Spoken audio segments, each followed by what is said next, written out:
wis rasa njaluk ngacolonge kayangan. Angel sole kayangan kuwi rapet-rapet to kaya omong rengsang linggis. Arep babah kaya mbiyen. Ora iso kayangan kok dibabah ki ra iso. Setro, aku mangkel iki ra Jandro. Mangkel piye? Wis aku lara ati aku. Karo ngendikane Bathara Guru sing tredak-tredak ning bareng tekan pungkasane padha nyocok nang rasa. Gong, iki dewa lho. Wis ngerti aku pokokane bakul bakso. Aja kurang ajar ora sak penakmu dhewe. Wis men. Arep dewa iki nek sak kepenake dhewe bapak kok nyembah. Aku ora itu. Aku ora mentolo, Tru. Aku jane yo ngrasake lara atiku, Gong. Aku jagat ki dadi paseksen. Nek bapake kakane Bathara Guru, tata krama ya tata krama ning ora kaya ngono kuwi. Nun sewu lho pikulan. Pikulun. Kita arep apa, Bagong? Pun kula mboten njaluk jambu Dipa Nirmala, mboten njaluk pelem Dipa Nirmala jambu Pertangga Jiwa. Lho, kuwalik. Wis men. Wong ya ora bakal entuk barange kok kuwalik mbok men. Lah kok kita malah sajake murina lan panjenengan ulun. Nesu aku. Lho, malah ora basa. Iki bapakku Bukulun.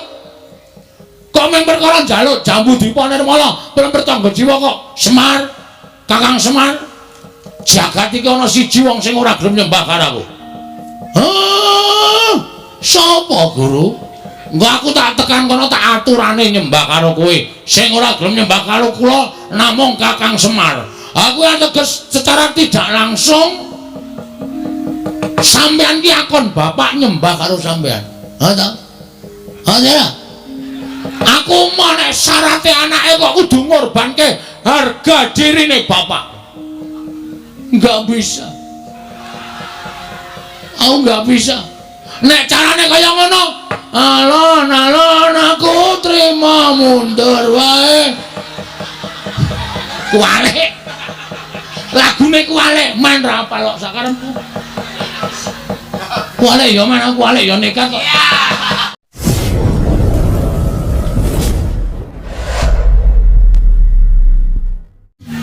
Aku yo nglakoni 40 dina 40 bengi.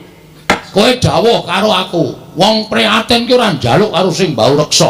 Wong prihatin ki ora njaluk karo sing tunggu kali, karo sing tunggu guwa. Ning golek papan sing sepa, sepi sepen kuwi supaya eling karo kelakuane sing biyen, resik jiwa lan batine. Aja nganti tumindak dosa, nyuwun pangapura marang ngersane Gusti lan nyuwun supaya diilangi dosa-dosane. Sarana awake dhewe nglarani awake dhewe satata wong popo utawa sebut topo. Wah. Kok mletik ya. Ha iya. Iso ngertekke kaya ngono. Wong ki anggere cegah dahar, cegah guling, ora maem ora turu.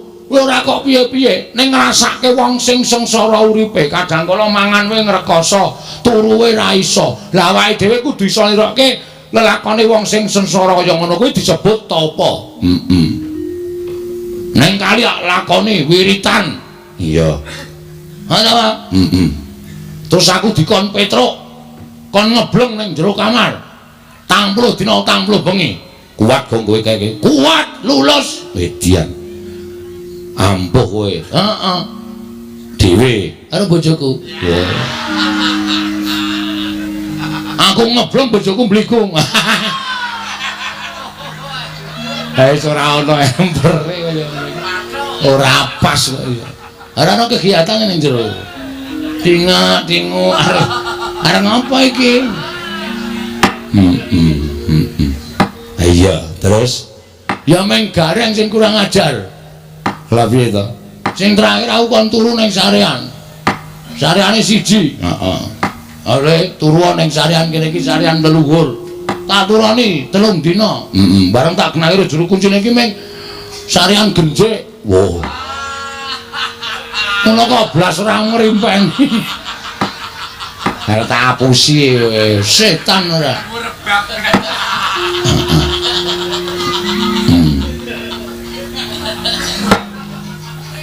Ning aku ngono, Pak. Piye? Aku jane ya arep matur karo bapak. Arep matur apa? Sasuwene aku ki entuk mandat saka rakyat. Nek pancen aku ki arep kepilih meneh mergo aku ora ndek mungsuh. Iya. Iki ana sasmitaning dewa, Pak. Sasmita dewa sing tok tampa metu marganing pasumpenan. Siji, aku iso kelakon yen aku kudu disarati dusunku iki kudu dipendhemi utawa ditumbali pelem pertangga jiwa. Kuwi jane nanti to Pak golek? Karo Jambu Dipa Nirmala. Sing angka loro ana dewa sing menehi sasmita. Bagong, nek kowe kepilih meneh, sok nek syukuran kudu wayangan meneh. Ki masyarakate do guyu to? Setuju to? Provokator kuwi jenenge. Kondur sing dikandhe kok masyarakate. Amen rampung nek ora ngono ndak ora sida. Iya. Ha kuwi pertangga jiwa Jambu Dipa Nirmala iki jare sapa to, Pak? Ya ora bab sing gampang. Ning kuwi bab sing angel sebab kuwi ora ana tukule ning jagat. Lho. Tukule nanti, Pak? Malah pertangga, rasa nganggo. Ta. Marai arep watok aku iki. Ya Semar iki pancen ngene iki. Ngandel ora? Sing jeneng kok jeleng ora? Semar iki ya entuk kleru, wong MC-ne mau ya kleru. Harmoni mugi-mugi kok mugi-mudi. Mergo ketrikel lilate. Nah, mesti kleru mugi-mudi. Wis kebacut seru. Ha iya.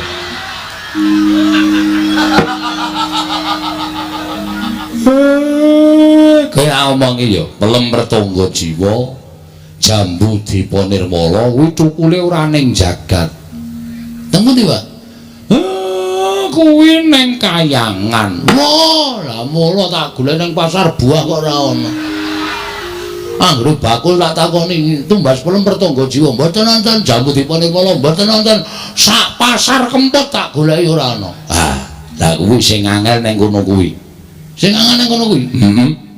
Sebab kuwi sing duwe dewa, tur kuwi pangdaharaning para dewa. Mula dewa ki ora dharwa ing dami, daharane saben dina ya pelem pertangga jiwa Jambu Dipa Nirmala unjukane tirta amerta. Kuwi dewa. Ha saiki tak takoni kowe, Pak. Nek kowe ora iso jawab, aku le nyebut bapak cukup tekan semene mir. Waduh kok balik meneh. Konjur mir meneh, wis ben apa-apa. Piye? Aku tak takon, kondang wong dusun pring apusne do ngandhake. Bagong wae pengarepe, Bagong wae pemimpine, mergo kaya anak Semar. Semar iki dewa. Asline ora, Pak. Pak, asline kowe dewa apa ora? Apa mung gedhe tur dawa tok? Ora dewa asli. Tak omongi kuwi mbiyen crita mbiyen. Nek wong sing percaya ya monggo, nek ora aku ya ora apa-apa. Ha iki sing takon anakmu Anakmu kudu ngerti kenyataane. Nek nganti anakmu ditakoni masyarakat, Pak Bagong, napa sampeyan iku anak dewa? Apa aku muni ya mbuh ngono? Engko dikira aku iki ora tanggung jawab. Ora iso meneh wangsulan sing iso gawe marem para kawulaku. Nek hoo ya apa? Nek ora ya ora. Kuwi mbiyen. Mbiyen kapan? Terus saiki kok isih dewa apa udu? Mbiyen ala gareng pun sampean mang jujur mawon, Pak. Mungkin ndak malah Bagong muring-muring pun. Sampean ngerti watake Bagong? Dingendikake mawon. Nek blegere pancen Semar ning sing lenggah eneng kene wedan. Oh berarti sok nguntal kursi ya, Pak. Kok eneng sing lenggah ning kene iki? Kusike to cah bagus. Sing lenggah ning singasana Adi. kuwi Sang Hyang Ismaya. Ismaya iki apa? Ismaya kuwi kakange Bathara Guru. Berarti bener. Kawula nek diomong Bagong ki aja sepelek karo wong kaya ngono kae cah pinter ming ora ketok mergo kae anak dewa, anake Sang Hyang Ismaya sing menjalma dadi titah swanta. Wah, seneng aku, Pak. Dadi ternyata asli to, Pak. Aku lagi ngerti mbuktekke nyatake matur dhewe karo Bapak ya bengi iki lho, Pak. Iya, pancen bener. Ning kuwi rak wis mangabad-abad kepungkur. Nek aku dunekke dewa aku moh wong jejerku ki mung menungsa. Aku moh nek dunekke dewa. Ning sampeyan asline dewa, ya dewa ning dewa sing kon mudhun ana ing jagat dadi titah swanta. Kok iso?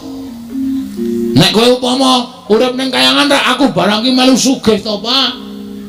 Ora kere kaya ngene. Siji pesti loro jodoh telu tibaning wahyu kuwi sing ngatur sing kuwasa. Pestine Semar kudu urip ning donya.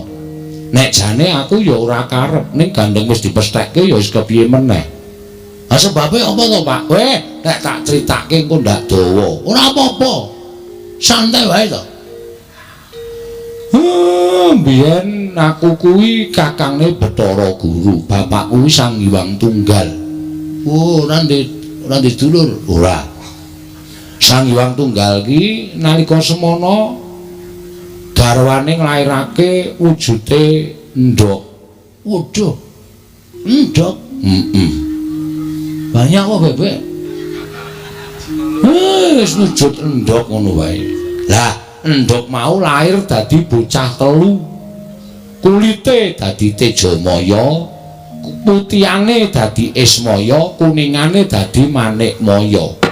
Wong telu kuwi sing paling ora rukun dhewe ming si Manikmaya. Sing ragil senengane meri karo kakang-kakangne Ismaya karo Tejamaya. Nganti sawijining dina aku kuwi lagi regejegan karo Kakang Tejamaya. Istilahe gelut. Masalahe rasa takon perkarane. Kalodhangan kuwi digunakake karo si Manikmaya nggo wadul karo bapakne Sang Hyang Tunggal, Rama. Kakang Ismaya, Kakang Tejamaya sami Pancabakah, sami peperangan amargi sami rebat kepengin dados dewaning para dewa. Ning jane ora, ning merga Manikmaya kuwi sing jane kepengin dadi dewa. Terus aku didakwa kaya ngono karo si Manikmaya. Rama pukulun duka. Wah, diane. Apa ya ceritane? Terus Rama pukulun duka didangu Tejamaya, Ismaya kok ngono pakartimu kok kepengin nyahak wenanging wong tuwa. Tejamaya nek kowe iso nguntal gunung pagering jagat sisih kulon tak dadekke dewa. Ismaya nek kowe iso nguntal pagering gunung jagat sisih wetan kowe tak dadekke dewa. Pakdemu Tejamaya cangkeme nganti dijembar-jembarke nganti suwek. Mula cangkeme Togog kakangku kae kepleh-kepleh. Dadi rusak awake. Aku nganggo igo. Gunung mau tak serot. Sawetara sapirangan mlebu ning wetengku, mula wetengku jembling kaya ngene iki. Isine gunung. Separuhe ora ana, ngragas. Aku ngonceki critamu mau ana bab sing apik sing tak cekeli, Pak. Piye? Sing jeneng wong duwe gegayuhan, kuwi nek ora ngukur karo kekuatane, kuwi mesti ngrusak karo ragane, ngrusak karo batine dhewe. Ya kuwi bapak kuwi. Iya, mula aku keluputan. Terus didukke ning jagat kene. Lah saiki ngene, Pak. Piye? Aku nek njaluk tulung iki, Pak. Njaluk tulung apa? Gandeng bapak ki wis tepung karo wong kayangan. Bapak ki wis apal karo panitia kayangan. Terus bapakmu nggak ning kayangan nyuwuna pelem pertangga jiwa Jambu Dipa Nirmala. Lah. Iki piye iki? Gelem ora? Kowe nyetujoni aku dadi pimpinan meneh ora? Nek sampean ora gelem, berarti sampean arep menjatuhkan aku di depan masyarakatku. Itu mangino. Mangino. Tegese aku wis tok elek-elek. Nek bapak iso gayo, berarti bapak kuwi pancen lahir batin nggone mbantu karo anakmu Bagong. Ngono wae. Lho gareng piye iki? Ah monggo kersane bapak pripun? Petruk piye? Kowe ora ngerti. Pun rasa taring-taring. Gek cekat-cekat menyang iki ana uang transport 20.000 tekan Kendigong tekan Kayangan kok 20.000. Pripun, Pak? Ura dhewe sakarmu. Entuk karo orane ya sakarmu, aku ming sadurma nglantarake. Nggih, Pak, ngestoke dawuh. Sigra andumuk kuncunge Kelurahan Semar Badranaya. Lamun Kelurahan Semar ndumuk kuncunge tegese duwe gawe. Sigra matek aji pameling. Datan dangu cumorot saking Dirgantara. Nenggih. Onyang Madya putra Hyang Pikulun. Sang Hyang Jagat Girinata ya Sang Hyang Bathara Guru tumedhak wonten ing Baleswaning Kelurahan Bagong. Ki kono wong malak. Malak piye? Kancane tangane loro kok papat dhewe. Ki nek adus suwe tenan ki ngosoki kelek papat. Linggo ngisor. Kuwi Bathara Guru. Lho, kok ora nggo stop map? Bathara Guru. Ayo linggo ngisor. Nggih, Pak. Waduh, rawuh tenan. Nuwun ya, Pak. Iya. Oh, Mas tu ngomong sidang. Sekaring bawono langgeng, Kakang Ismaya ndangu kalian kula. Sing gedhe pangapuramu. Manik Maya paripaksa kuwi tak rawuhake ning kene ya mergo ana wigati sing bakal tak aturake marang Manik Maya. Kakang Ismaya kula ngaturaken bekti kula kunju. Iya tak tampa pangestu tampanana. Dian ora basa ya, Pak. Kuwi adikku kok. Oh iya, Nding. Tejamaya, Ismaya, Ismanta. Apa? Manik Maya. Oh lah. Pukulun kula ngaturaken bekti kula kunjuk pukulun. Nyayana garing ingsun tampa.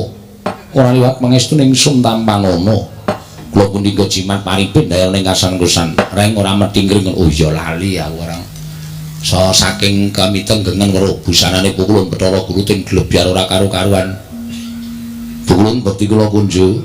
Ya Petruk ulun tampa, pangestu ulun tampanana. Kula punika jimat paripun daya ning kasantosan. Pikulun. Kula ngaturaken bekti kula kunjuk pukulun. Ya Bagong ulun tampa, pangestu ulun tampanana. Kula punika jimat paripun daya ning kasantosan. Lah menika ngaten pukulun. Astunipun pendhalan rawuh wonten ing pedukuhan kula menika panci kula ingkang nyuwun tulung dhateng Bapak Semar ngrawuhaken pukulun Bathara Guru. Iya Bagong. Ulun boya apa-apa. Apa piye? Ora sembrono wengko disotke. Wah, anake Pak D Semar e. Ikan mengadimu santai wae, Pak. Ulun boya. Ulan kok ulun apa ulan? Wah, aku gak ngece MC-ne mau dadi kelera-keleru aku. Kualat tenan aku. Kakang Semar, apa? Wonten menapa? Mangke menawi kula paring pangandikan kaliyan Bagong malah mboten rampung-rampung. Ya ming ana penjaluk sithik saka anakku sing bakal katur marang Manik Maya. Wis ben anakku sing matur dhewe mongko ndak dikira aku piye-piye. Bathara Guru menawi ngaten inggih Bagong matur. Mekaten pukulun. Kula menika nggadahi gegayuhan kepengin bangun desa kula. Nelasaken masa bakti kula 1919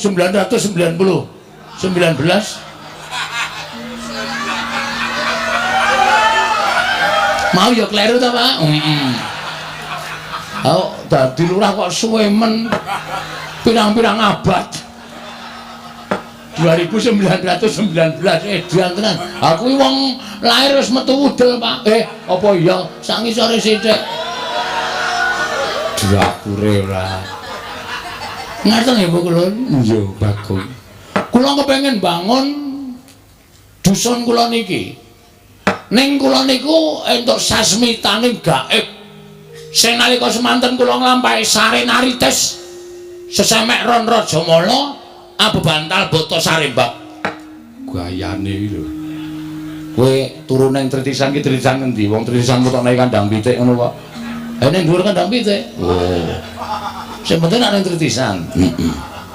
Entuk sasmitane gaib. Sasmita gaib bilih saged rancak napa sing kula lakoni menawi dusun kula menika dipun tumbali. Ditumbali apa Bagong?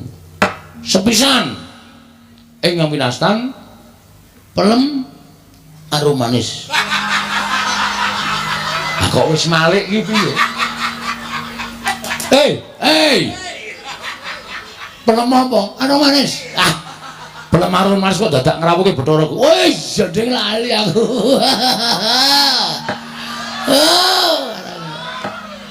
Wong blokon tenan. Pelem apa Bagong? Pelem pertangga jiwa. Kalian jambu. Wong nggone muni kluthuk tak bandem. Sandal saka kene. Jambu dipanir mala. Mekaten. Monggo menika cukulipun ngendikanipun Bapak namung wonten ing Kayangan Surabaya. Suralaya. Papan pelengganipun Pukulun Bathara Guru. Mila Bapak timilu tumuli ngrawuhaken Bathara Guru rawuh wonten ing pring apus menika ingkang saderma saperlu kula aturaken menapa ing dados panuwun kula dhateng Pukulun Bathara Guru supados maringana mboten ketang ingkang pentil. Gong cangkeme kuwi lho sing urung gedhe kuwi lho. Aku iki pikiranmu sing bosok terus. Pelem ki nek cilik pelem pentil. Heeh ya. Ingkang alit waton saged dipun dadosaken tumbal ban wonten ing pedusunan pring apus mriki kalian jambu dipanirmala Bu Kulun. Pelem pertangga jiwa setunggal, jambu dipanirmala setunggal, kula petak wonten ing dusun pring apus. Nyuwun pangapunten menawi kula keladuk ning gandeng menika sampun dados sasmitaing gaib. Mila tetep kedah kula suwun. Menawi Pukulun nyuwun lintu menapa kemawon kula sumadyakaken. Kula gadah pijawa. Menawi kersa badhe ngasta wonten Kayangan sumangga ning kudu ditumbaki. Ora ana pit iso mabur. Ayo iki menehi ning ora mungkin dadine ora bakal kelakon ora. Ngaten Pukulun Kakang Semar. Piye? Menapa Bagong menika mboten mriksa menawi pelem pertangga jiwa jambu dipun nirmala menika daharanipun para Jawata. Wis tak kandhani ning gandeng anak njaluk karo wong tuwa. Ana tetembungan anak polah bapa uga pradah. Tur ngene lho Guru. Mbok ya ora kutang ming siji paringana. Wong minggu syarat srana wae. Tukule jambu dipun lan pertangga jiwa ki rak pirang-pirang ning Kayangan. Nek ming tok longi siji dienggo anakku, dienggo srana ora ngelongi kayamu, ora ngelongi agung lan ageng kuncaraning asmamu. Mula paringna ya Guru. Aku njaluk kanthi banget wene ana. Mbok nganti aku kudu kepiye sing tak lakoni, aku tetep tak lakoni waton kowe gelem menehake jambu dipanirmala pelem pertangga jiwa. Ilahing. Lho kok malah janturan? Kok sipne. Ilahing. Awik nomastu nama cidem. Negari pun dipanjang kunjung. Gong tak bandung sandal cangkemmu lho. Malah janturan kaya arep wayangan ora. Ha ki mau malah ilahing. Ilahing. Yuk. Waduh. Malah kena sirahku dhewe. Pancen Bagong ki malati. Wis wenehno. Kakang Semar kula badhe munjuk atur. Piye? Slaminipun kula menika dados diwaning para dewa. Slaminipun kula menika dados nalindraning Jawata, sedaya titah wonten ing jagat menika sami nyembah kaliyan kula. Namung imanipun wonten titah setunggal ingkang dereng nate nyembah kaliyan kula. Kula kepingin titah menika keparenga sak mangke nyembah dhateng kula. Lan badhe kula paringaken Pratangga Jimba lan Jambudipa Nirmala. Sapa sing ora nyembah karo kowe lan kudu nyembah karo kowe? Mengko wonge kuwi tak paranane. Wonge kuwi tak paranane, tak dawuhi supaya nyembah karo kowe, jer nyembah karo dewaning para dewa kuwi wis sak mestine. Ingkang dereng nyembah kaliyan kula namung Kakang Semar.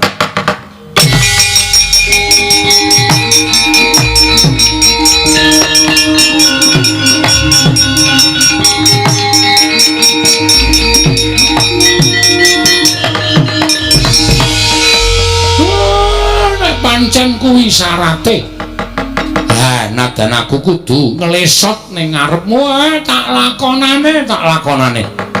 Ben napa sing dadi penjangkane anakku iso kelakon? Jangan, Pak. Aja. Bagong, menapa sing tok karepke kelakon? Aku sing ora entuk. Aku ora tegel bapak klesotan ning ngarepe Bathara Guru. Bathara Guru ki adimu to? Aja. Wis Pak ora apa-apa. Aku ora diwenehi Jambudipa Nirmala ora masalah. Kowe ngerti to, aku duwe kepinteran nyolong. Wis rasah njaluk ngacolonge kayangan.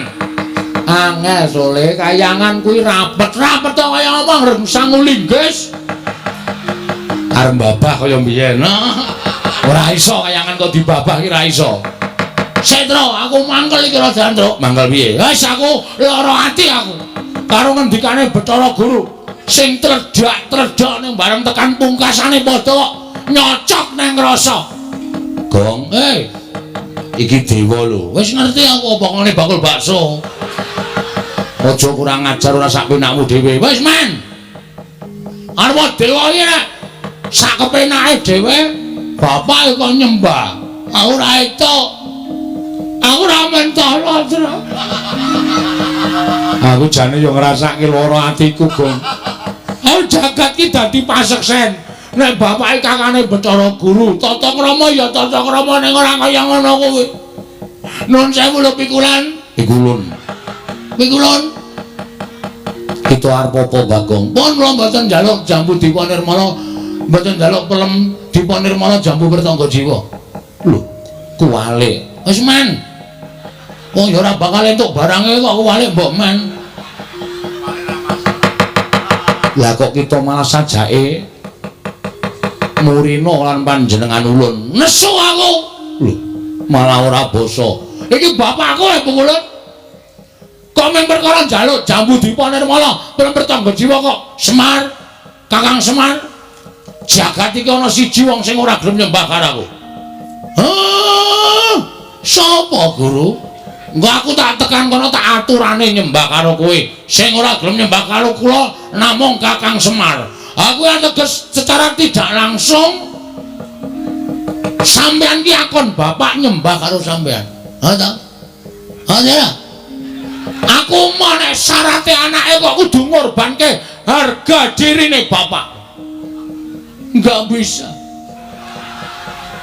Aku enggak bisa. Nek carane kaya ngono, alon-alon aku terima mundur wae. Kuwalik. Lagune kuwalik, man ra apal kok sakarepku. Kuwalik ya man, aku kuwalik ya nekat kok. Sok dileke kuwalik ben aku ya. Aku ora trima. Ning sampean mang titeni. Sampeyan ora menehi Jambudipa Nirmala pelem Pratangga Jiwa. Aja sambat nek nganti ilang sakwite.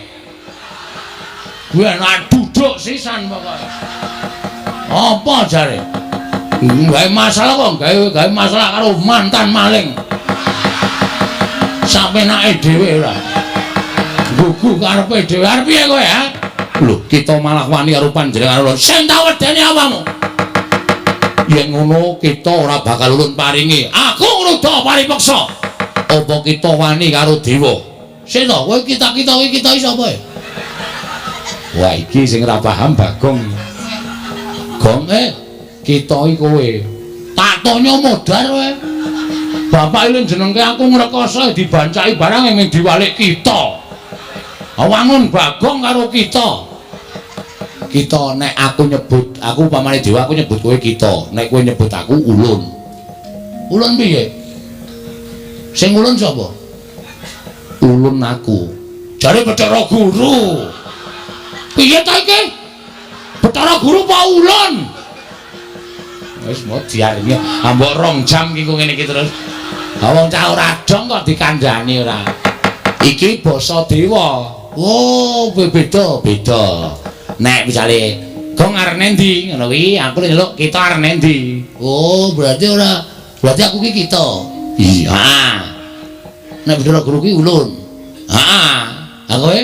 Aku kita. Ajare kita aku. Sing positif to. Mboten ajeng aku mboten ajeng ngomong kula. Mumet sirah kula. Sabanjure kepiye Bagong apa kita tetep bakal njaluk jambu dipunirmala pramrtangga jiwa. Nek purun mboten maringaken kula tetep mrudha paripeksa. Yen ana apa kita wani lan para Jawata. Nek jane mboten. Ning gandeng nuwun sewu niki kebutuhan rakyat. Napa to sababe kula ngeboti pramrtangga jiwa jambu dipunirmala? Mergo niki kebutuhan rakyat pring apus niki kedukuhan pring apus. Nek nganti kula ora iso pramrtangga jiwa jambu dipunirmala ento, ateges rakyat kula sengsara. Daripada rakyat saya sengsara, lebih baik saya yang harus menjadi apa ya? Korban demi kesejahteraan rakyat. Wah, jangan tepuk tangan. Apa gunanya tepuk tangan tanpa saweran? Urung nembang kok wis saweran.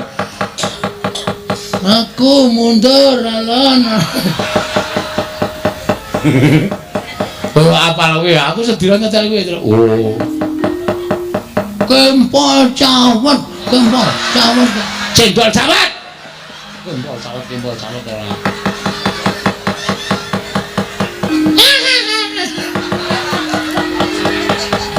Ibu-ibu lek guyu nganti ora kepoyo malah ciraka. Kula ajeng rebut kita wani karo para Jawata sing tak wedeni awamu. Bagong sabar men, meneng men. Ora tak peksa ngene iki ora rampung-rampung. Sampeyan ora maringke kula munggah ning kayangan tak bedol wite. Ben dewa do ngelih kabeh. Ora mangan pramrtangga jiwa jambu dipunirmala. Ulun jabut nyawa kita. Jabutan ora wedi aku. Untu loro tak jabute kok ming nyawa dijabut. Aku wedi ora wedi. Metu njaba yo, piye? Metu njaba. Wah, lah dewa ngajari ora apik kowe. Hah? Dewa ngajari ora apik. Nek wis sah, wis resmi iki ditokke jero. Lah metu njaba. Oh, kurang ajar kowe ra.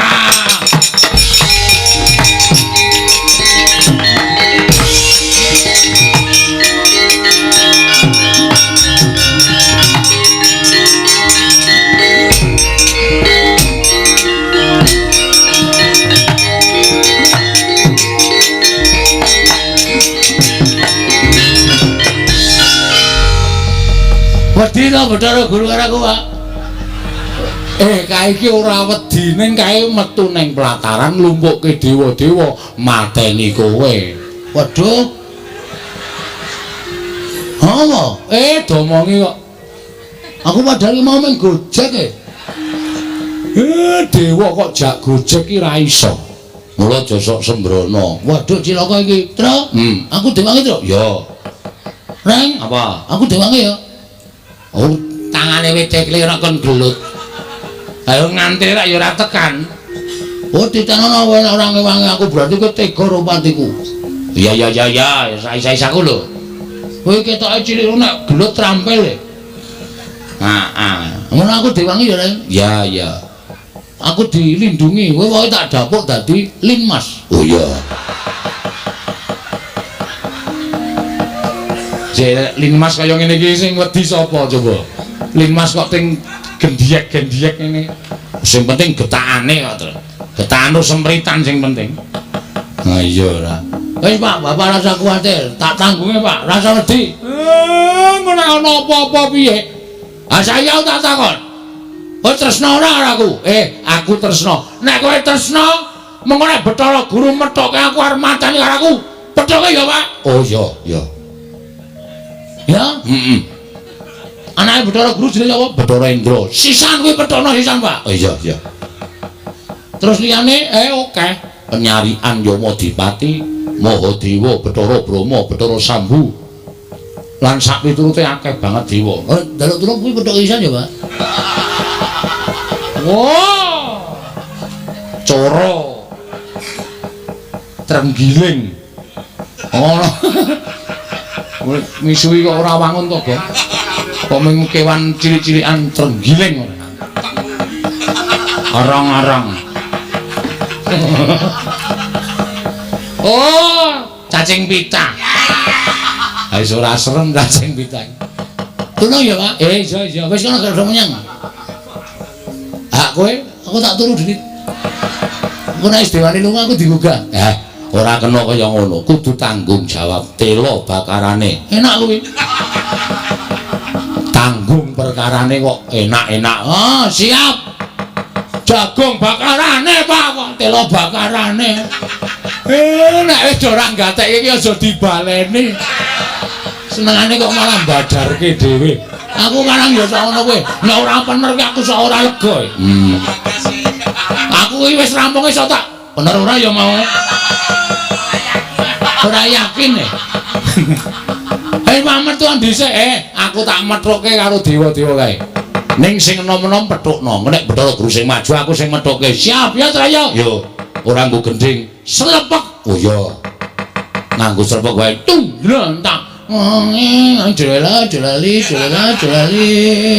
Wanamba mangwa suci Sasi seswarane pesona wala Rambang sa ular kambang. Ya emang aja yo. Berkencang marudaya. Pak Pong Bu Bolong kali codhe sapa sing gawe. Nuwun sewu, Dik. Paduka nganti para wadya bala Durandara tumedhak wonten ing Madyapada menika mboten pangling wonten tampel wates padukuhan pring apus papan pernahipun Bagong. Menika mangku suraos ngados pundi parang ingkang raka ing Sidhe Pangdal Cemadong dawuh, Dik. Bu kula nadyan kula pun penyarian Cemadong dawuh, Bu Ulun kula ingkang putra pun Bathara Indra Cemadong dawuh. Bu Ulun kula ingkang putra pun Bathara Brahma Cemadong dawuh. Nggih, Bu Ulun kula ingkang putra pun Yamadipati Cemadong dawuh. Kakang Narada, Kakang Resi Kanika putra, inggih wonten timbalan. Mugi andadosna ing kawuningan tedhahipun ingkang rayipun Bathara Guru wonten ing papan mriki krana kula nampi timbalanipun Kakang Semar. Inggih Kakang Ismaya ingkang miji dhateng ingkang rayipun Manikmaya supados tedhak wonten ing Madyapada. Lajeng kersanipun Kakang Semar jebul mboten kanyono-nyono tedhahipun ingkang rayipun Manikmaya wonten ing Pringapus krana wonten pamuthaipun Panakawan Bagong. Pamuthaipun Bagong menapa? Bagong badhe mbangun desa nanging kedah wonten syarat-syaranipun. Syarat-syaranipun menapa? Padukanipun Bagong kedah tinumbalan pelem pertangga jiwa miwah Jambu Dipa Nirmala. Satemah Bagong nuwun kelawan ingkang rayi maringaken pelem pertangga jiwa lan Jambu Dipa Nirmala kinarya dhaharaning para Jawata Kakang. Kagiat raos sing manahipun ingkang rayipun Bathara Guru. Tumunten tumuli kula damel srana menika dados pancatan anggen kula kepingin ngasoraken dhateng panguwaosipun Kakang Ismaya. Ngasoraken dhateng panguwaosipun Kakang Semar liripun kados pundi dikepareng kula cemadhong dawuh. Mugi dados ning kawuningan Kakang Prisa piyambak nadyan sedaya titah wonten jagat menika nyembah dhateng ingkang rayi. Namung setunggal ingkang boten purun nyembah inggih menika namung Kakang Ismaya inggih Kakang Semar. Mila tumunten kula ngaturaken syarat srana menawi Bagong badhe amboyong plemertangga jiwulan jambutipun nirmala. Syaratipun Kakang Semar inggih Kakang Ismaya kedah nyembah dhateng ingkang rayipun Manikmaya. Dalam perkencang warudaya. Ngaten to Di, kasinggihan mekaten. Mangke rumiyin. Lah kok ngantos panjenengan menika sajakipun dumugi sak mangke tasih nggadahi raos gething keburu sengit dhateng Kakang Ismaya menika kula tak nuwun sewu. Janjanipun perkawisipun menapa to Di? Kakang Narada wonten dawuh Kakang Semar menika ingkang tansah damel titah ngliwaring panembah. Tegesipun kados pundi? Ngliwar panembah kelawan panjenengan ulun nanging dipun kanthi manembah dhateng panguwasaning dat kang urweng dat. Monggo sejatosipun kula menika nalindraning para Jawata. Ing kedadipun sembah menika Bathara Guru sanesipun boten kenging dipun sembah Kakang. Mila panganggep kula Kakang Semar menika badhe damel kapitadosanipun kawula ingkang sami nyembah dhateng pun Bathara Guru. Dipun ajak supados nyembah dhateng panguwasaning dat kang urweng dat Kakang Narada. Dalam mangriyin. Kedahipun panjenengan menika emut nuwun sewu lho Di. Ingkang nami Jawata menika nuwun sewu wonten tetembungan kena lara luputing pati. Dewa menika janjanipun ugi titah. Namung nuwun sewu gandeng pinitados dening panguwasaning Gusti, tumuli dewa menika dipun paringi gesang ingkang panjang, tumuli dewa menika dipun paringi pitadosan supados ngawat-awati dhateng mubah musik ing para titah. Mboten kok panjenengan menika dados nuwun sewu panguwasa tunggal wonten ing jagat menika mboten, panjenengan menika tasih wonten ingkang nitahaken inggih menika Gusti Kang Mahanasa. Mila menawi paduka diguru menika rumaosi bilih panjenengan menika panembah tunggal wonten ing jagat menika kula nuwun sewu klentu menika klentu. Nek panjenengan tuwun dawuh kalian pun Kakang Semar padha jembakan panjenengan menika ya kleru. Wong tuwane ya tuwa Kakang Semar. Tinimanipun Adi Pramesti Bathara Guru. Lah kok tumuli panjenengan dawuh kan Kakang Semar padha jembakan panjenengan menika menika lepat Di. Kula badhe nglajengaken atur kula rumiyin Kakang. Nggih, lajengipun kula matur kados mekaten kaliyan Kakang Ismaya. Tumuli wonten ingkang boten trimah. Ingkang boten trimah sinten? Anak-anakipun Kakang Semar. Ingkang sami nyulayani dhateng kula Kakang Narada. Mestine. Ora trima ning ngarepe anak-anake kok wong tuane kok nyala wau. Lha ingkang saking menika monggo Nadi Pramesti Bathara Guru badhe nindakaken pakrawis menika nyepeng dhateng Panakawan langkung-langkung dhateng Semar. Kula nuwun sewu lho Di, mboten ateges kula badal dawuh. Ning kula mboten ajeng melu-melu perkawis menika. Monggo tunggak waru godhong dadap. Tegesipun menapa Kakang? Narada ora melu-melu, Narada ora melu garap. Menawi wonten menapa-menapanipun kula samanggaken kula tring nyangga piyambak, kula tring ngraosaken piyambak. Mekaten Kakang Narada. Nggih. Menawi kula mekaten lajeng sak mangke Kakang Narada badhe menapa? Lho, kok badhe menapa niku dados pundi? Lah kula wonten mriki tasih kagem menapa mboten? Ning nuwun sewu lho, kula mboten tumpun perkawis menika. Menika mang tanggung dhewe. Mang lakoni dhewe. Menawi Kakang Narada wonten mriki mboten rumujung pakartinipun Bathara Guru, ategesipun Kakang Narada wonten mriki sampun mboten wonten ginanipun. Menawi sampun mboten wonten ginanipun, sumangga kula aturi kundur wonten ing kahyangan kemawon. Ngibaratipun Kakang Narada sak mangke namung kantun nampi matengipun kemawon. Nggih. Wis. Panyarian Indra Brahma Yama Dipati manuta karo Hyang Wulun Bathara Guru. Cekela Panakawan nek arep mlebu rumah sakit kana. Rumah samu ponokan iki gampang dicekelno piye? Hati-hati ya Le, ngger cah bagus. Nadan iki wong tuamu nek pakartine ora tumrap aku aja ditutke, aja ditiru. Menggak kowe engko ora mangan angkane nanging gabul pulute ya, ngger.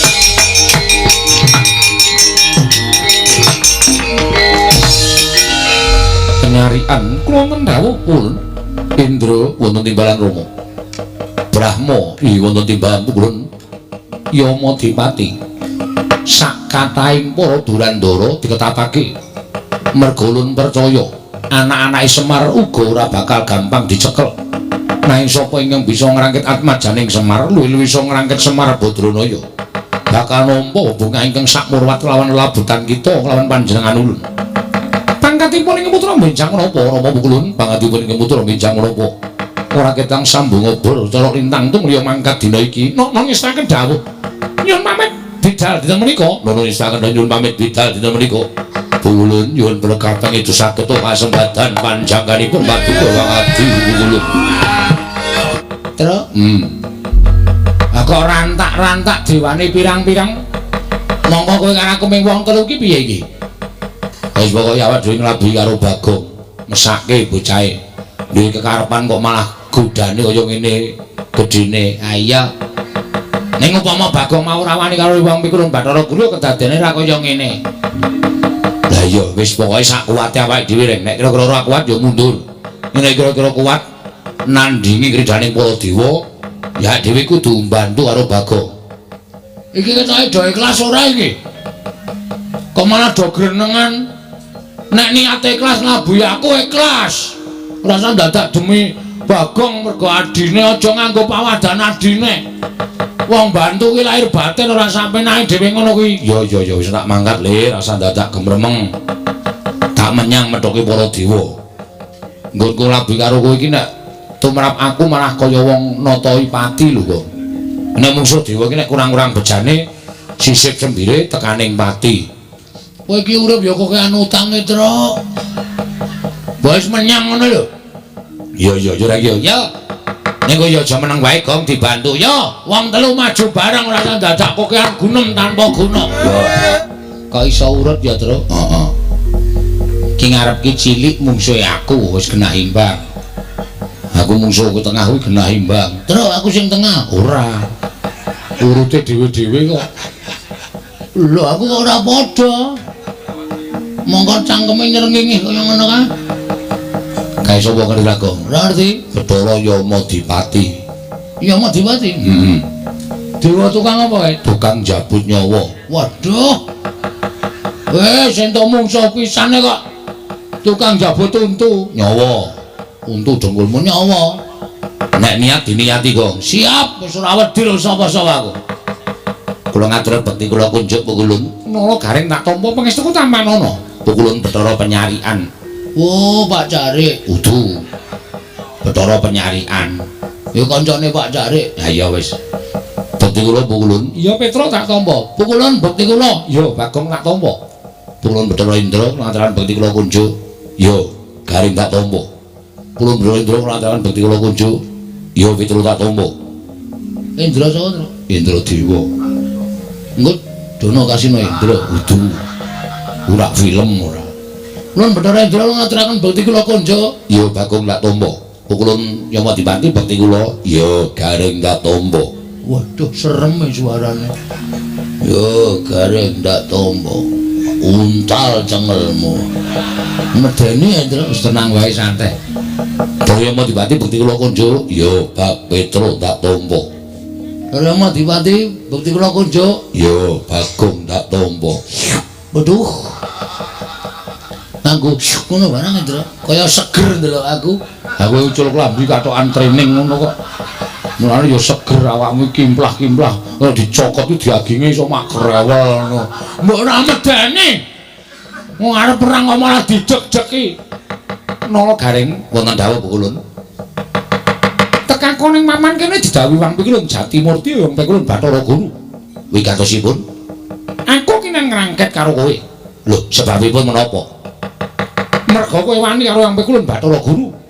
Kowe ora ngeparengake yen to Siwa Badranaya ya Siwa Ismaya nyembah marang dramaning Wang Pikulun Bathara Guru.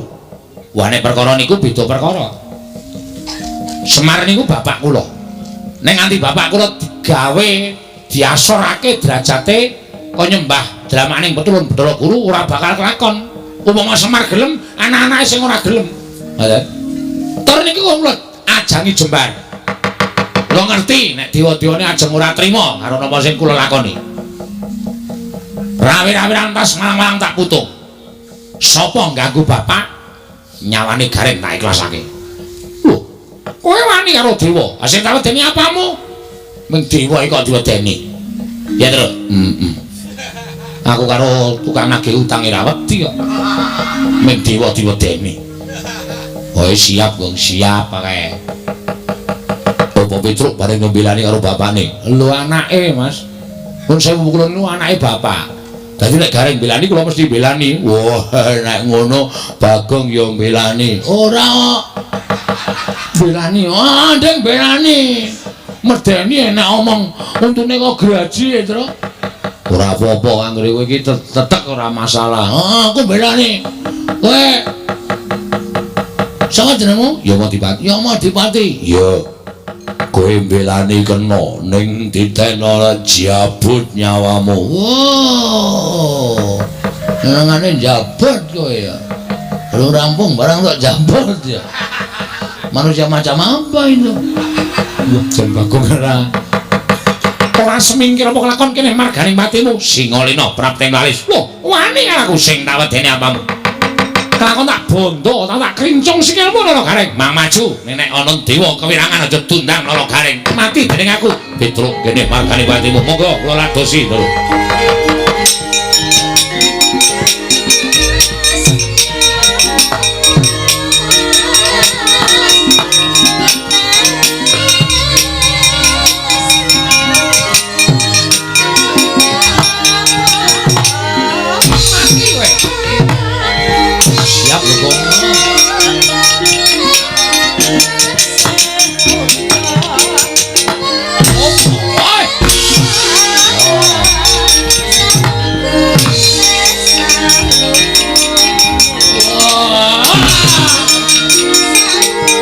Dhisik itu mantuk.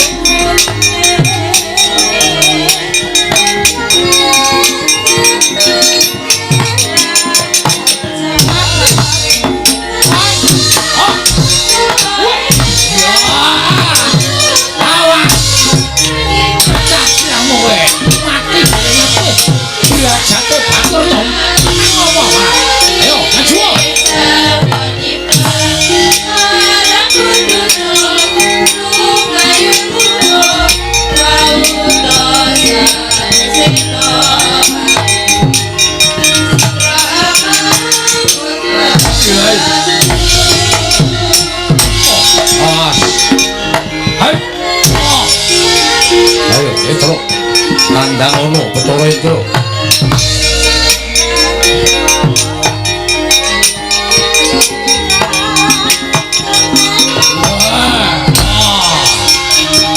Ora apa-apa. Ora apa-apa.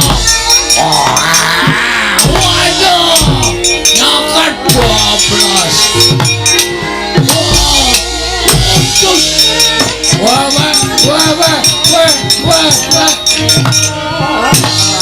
Wah.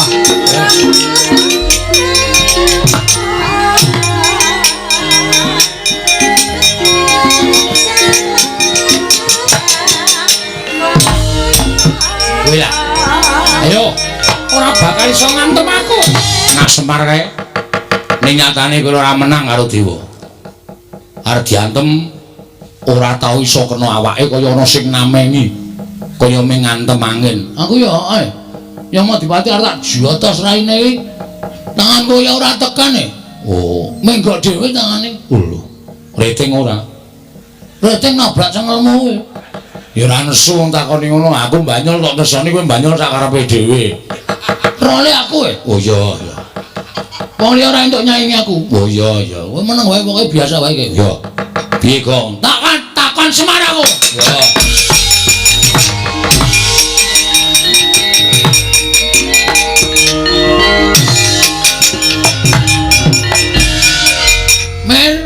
Mir meneh. Wis ora apak ning mir men. Iki susu iki, Pak. Piye? Aku mau bertanya kepada Bapak. Kok dadi? Heeh, dewa ora iso diantem. Dewa iki derajate sak dhuwure menungsa.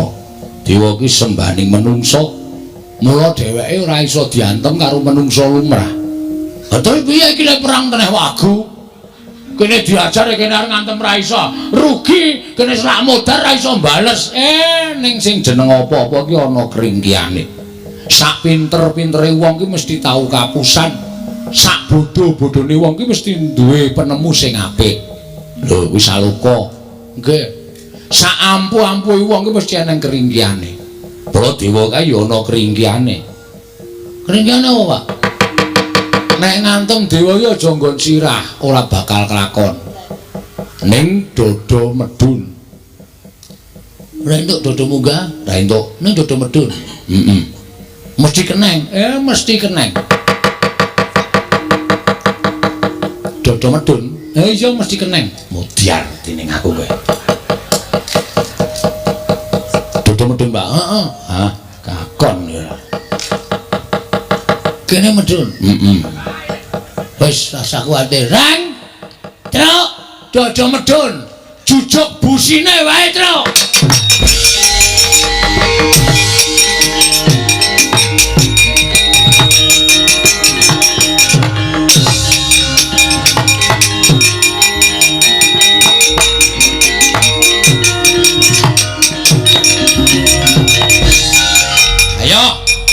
Amuk Suramrata Jayawrata imbang yen padha-padha. Kowe arep ngopo kowe?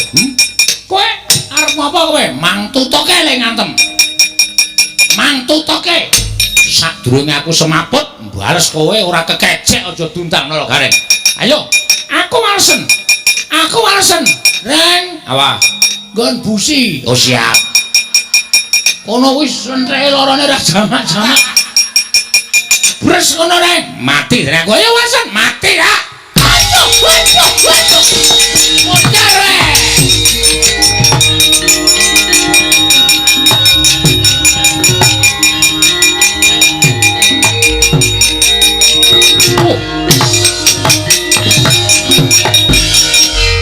Ayo sambato.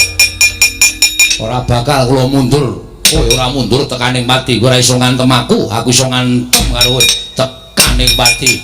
Truk. Kabulator. Nggon ngendi? Wah, kowe ora paham. Ono kuwi anggere nang banyune ya kono kuwi. Kabulatore kono kuwi kepruk sak banter-banter. Mati dereng aku. Waduh. Wah, ayo kon ya.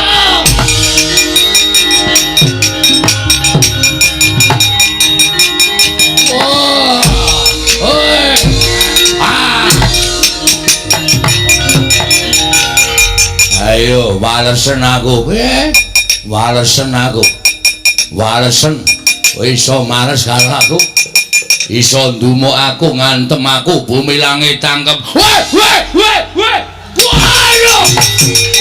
modar.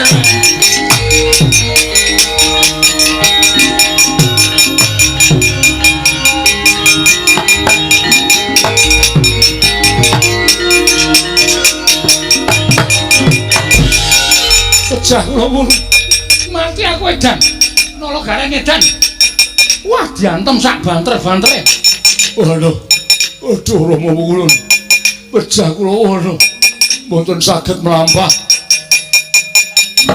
Pak Bathara Guru nggawa drai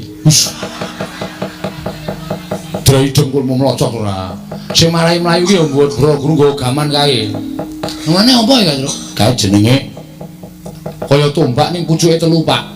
Kuwi bebayani. Ora ana sing wani nampani kuwi. Kuwi pusakane Bathara Guru sing jeneng Cestrisula. Cestrisula to, Gong Cestrisula, Gong. Agene nang Cestri Amin. Cestrisula. Mula kok ditokke kok suarane. Cengkoke liye dawe-dawe. Cestrisula. Kae ora ana sing wani methuke ning bapakmu wani. Ngene bapak mati, ngene bapak sida. Pendem ya Pak ya. Hus. Apa meneh wong mati e? Kok karo bapakne kaya ngono to, Kang? Kon piye nek mati? Nek aku mati kowe ora sida mbangun desa. Waduh, wis ora ketemu Pak Bina. Cilaka iki to. Ha iya. Kudu sing mbangun desa iki. Pak Bina ora ono. Anu den bagus sing ngaso. Iya. Ha iya jabe. Kowe do tengok kene. Bagong Petruk gareng tengok kene. Bathara Guru aku tak neng kene ora tekan kene dhewe wong.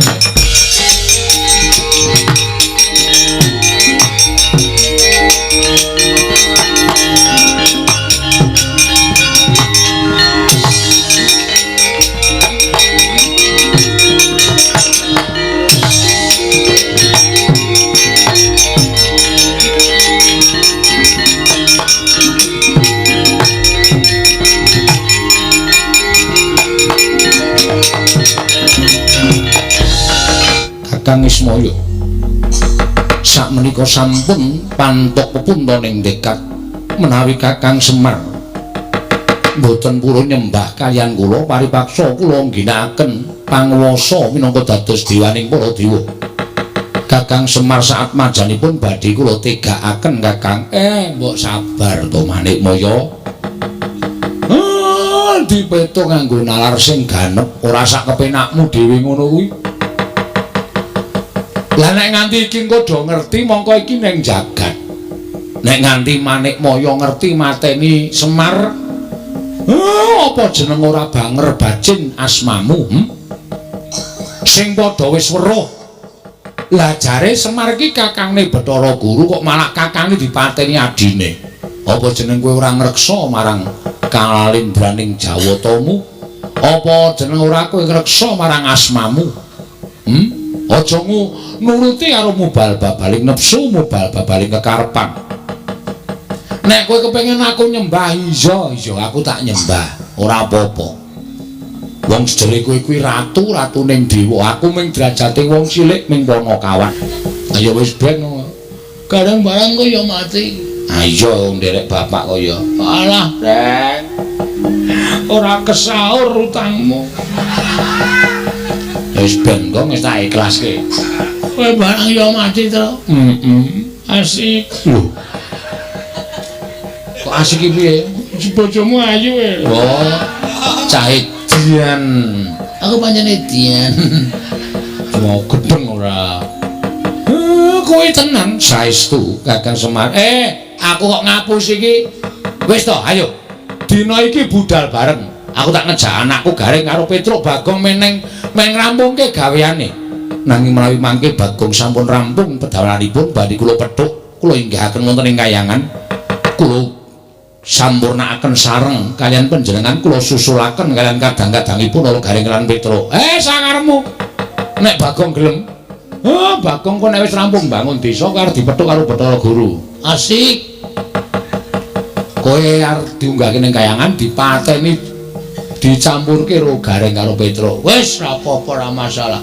Sing penting kewajibanku rampung kabeh. Wis ora bakal piye-piye aku. Nggih kula ngestakaken dawane ngestu lho dipethuk lho. Iya ulun pethuk.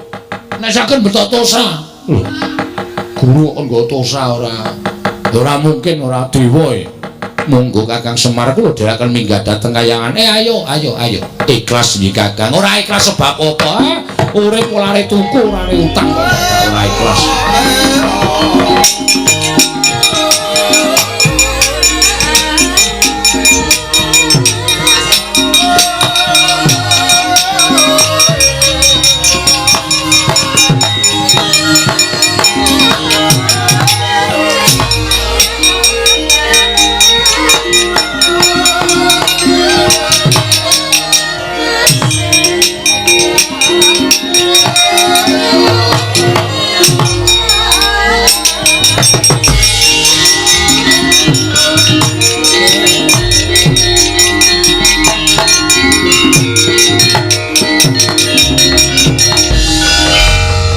Tateku matur nuwun ya Prak, kowe mbelani karo aku.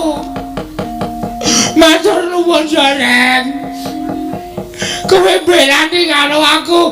Kowe ya Truk, aja kuwatir, bandamu tak jarah rayah. Maksudku tak slametke Truk. Walah kok sepine piye iki? Njuk kancaku sapa wis? Bapak ra ana, Petruk ra ana, Garing ra ana. Menak nganti tekan jam 2 padahal ngendika mati gara-gara masa aku dhewe.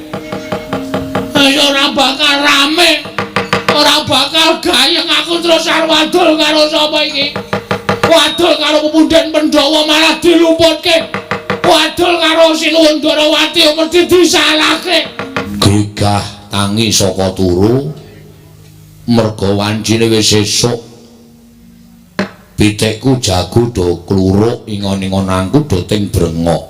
Wancine gagat bangun esuk. Monggo hitungan impen yen manjing gagat bangun esuk kuwi impen sing ndara dasih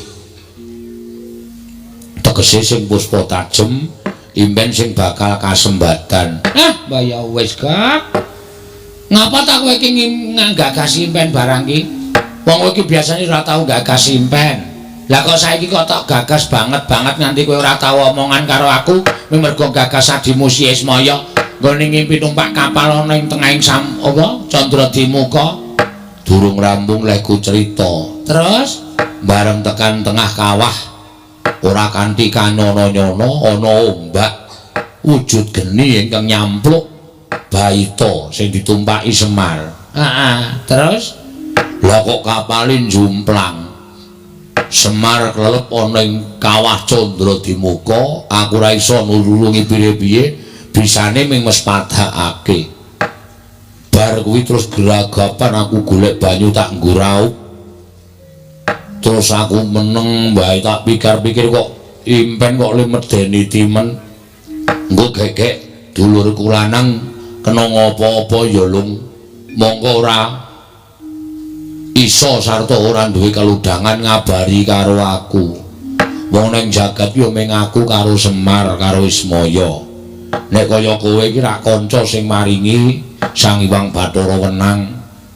Semar kae kancane jan yo mung siji, mung Bagong sing dumadi saka ayang-ayangane Semar sing diparing karo Sang Hyang Bathara tunggal.